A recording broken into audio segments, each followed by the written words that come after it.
বাংলাদেশের প্রত্যেক নাগরিক অধিকার বাস্তবায়ন হবে, তার শান্তিতে বসবাস করতে পারবে, নির্ভীতি হতে পারবে, আমার মা বোনরা ইসলামকে রক্ষা চলাফেরা করতে পারবে। বাংলাদেশের মসজিদ থাকবে, মাদ্রাসা থাকবে, গাড়ি থাকবে, টুপি থাকবে, গাড়ি ভুলে আক্রমণ করতে পারবে না, তুমি ছেড়ে যেতে পারবে না, ইসলামের বাইরে কাজ করতে পারবে না। রক্ত দিয়েছিল, দ্বিতীয়বার তারিখ কান্দে এই দৃশ্য দেখার জন্য শক্ততা নেই। আন্দোলন করব, মহিলাদের গালি দিব, আজকে টুপি তাই আমাদের ক্ষমতায় জিতে দেব না, এই স্লোগান শোনার জন্য শক্ততা নেই। এই দৃশ্য দেখার জন্য বুকের তাজা রক্ত জমিনে ফেলে দেওয়ার শাহাদাত বরণ করে নাই, কারণ বাংলাদেশের মানুষ শাহাদাত বরণ করেছিল এই জাতিকে মুক্তি দেওয়ার জন্য, কোরআন ও সুন্নাহর আইন বাস্তবায়ন করার জন্য। বাংলাদেশের মানুষ ওই ভারতের গোলামি করার জন্য রক্ত নেয় নেই। বাংলাদেশের মানুষ ভারত আমাদের দেশে কর্তৃত্ব নেতৃত্ব করবে, আমেরিকা আমাদের দেশে কর্তৃত্ব নেতৃত্ব করবে, এর জন্য বাংলাদেশের মানুষ জীবন দেয় রক্ত নেয় নেই। বাংলাদেশের মানুষ সাধারণ, তারা নিজেরা আইন প্রণয়ন করবে, নিজেরা সংসদ পরিচালিত করবে, তারা নিজেদের পায়ে দাঁড়াবে, বাংলাদেশের মানুষ জীবন দিতে পারে, কিন্তু কার গোলামি করতে পারে না। তারা ভাইরা আমার, আমি বিশ্বাস করি আজকে মঞ্চে যারা আছেন, আজকে মঞ্চে যারা আছেন, যদি আমরা মুনাফিকি না করি,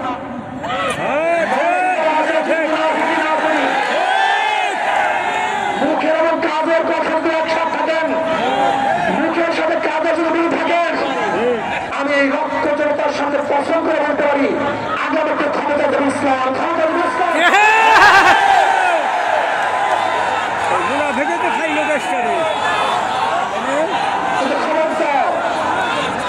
যদি মুনাফিকি করি তাহলে এদেশের মানুষ সচেতন হয়েছে, এদেশের মানুষ সব জ্ঞানী হয়ে গেছে। বিশ্বাস করবেন না, এত রিক্সাওয়ালা, ঠেলাওয়ালা, কুলি দূরে বক্তব্য শুনলে আমরা আশ্চর্য হয়ে যাই বাংলাদেশের মানুষ কত সচেতন, তারা কত সচেতন হয়েছে। যদি আমরা মুনাফিকি না করি, যদি আমরা ঐক্যবদ্ধ থাকি, বাংলাদেশে একটা বাক্স ইসলামের নাম দিতে পারি, যেরকম আমেরিকা এবং ওই সারস ইসরায়েল ইরানের আক্রমণকে ভেবেছিল মুহূর্তের মধ্যে বিচ্ছিন্ন করে দিবে, কিন্তু আক্রমণ করার পর দেখেছে ইরানের গুহা থেকে কোথা থেকে বোম মিসাইল চলে আসছে। আমেরিকা এবং ইসরায়েল যেরকম ভাব করতে পারেন, বাংলাদেশের বুকে যদি একটা বাক্স দেওয়া হয়, বাংলাদেশের ঘরের থেকে এমন মিসাইল বের হবে, এমন বোমা বের হবে, বাংলাদেশ থেকে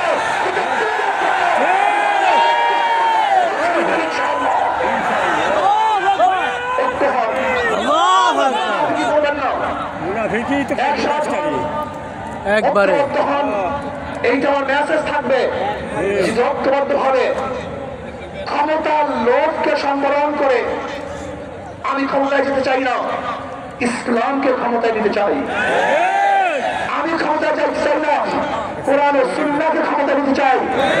যিনি আদর্শ লালন করেন, এই নীতি আদর্শ যদি গ্রহণ করেন, ইনশাআল্লাহ নাসরুম মিনাল্লাহি ফাতহুন করিম, অবশ্যই সাবিরিন, সেই দিন আসতেছে। আমি দেখতেছি, মনে হয় আমার চোখের সামনে আমি দেখতেছি ওই সংসদের মধ্যে কলেমার কথা হবে, কোরআন ও সুন্নাহর কথা হবে, লা ইলাহা ইল্লাল্লাহ উচ্চারিত হবে।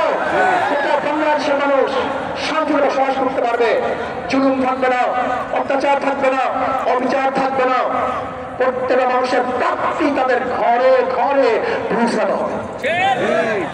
আজকে আমার মা মনে মনে করছে ইসলাম ক্ষমতা আসলে আমাদের অবস্থাটা কি হবে। ইসলাম ক্ষমতা আসলে প্রত্যেকটা মা বোনের ন্যায্য অধিকারকে প্রতিষ্ঠিত করা হবে। ইসলাম ক্ষমতা আসলে আগামী 5-10 বছরের মধ্যে সমস্ত গরিবরা দরিদ্র সীমার উপরে চলে যাবে।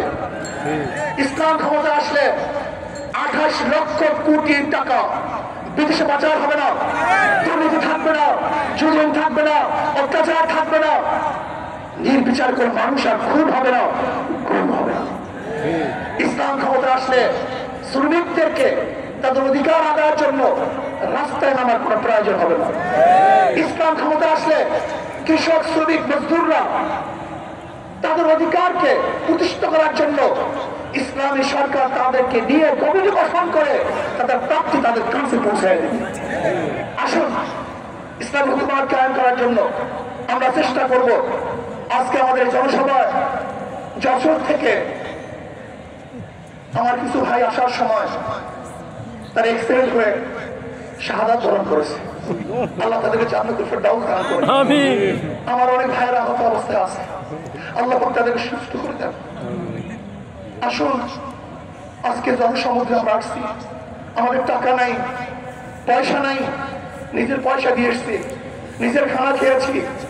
এই জাতিকে, এই দলকে, এই কাফেলাকে গোটা দুনিয়ার কোনো প্রশক্তি পরাজয় করতে পারবে না, থামিয়ে রাখতে পারবে না। অবশ্যই ইনশাআল্লাহ আমরা বিজয় হব।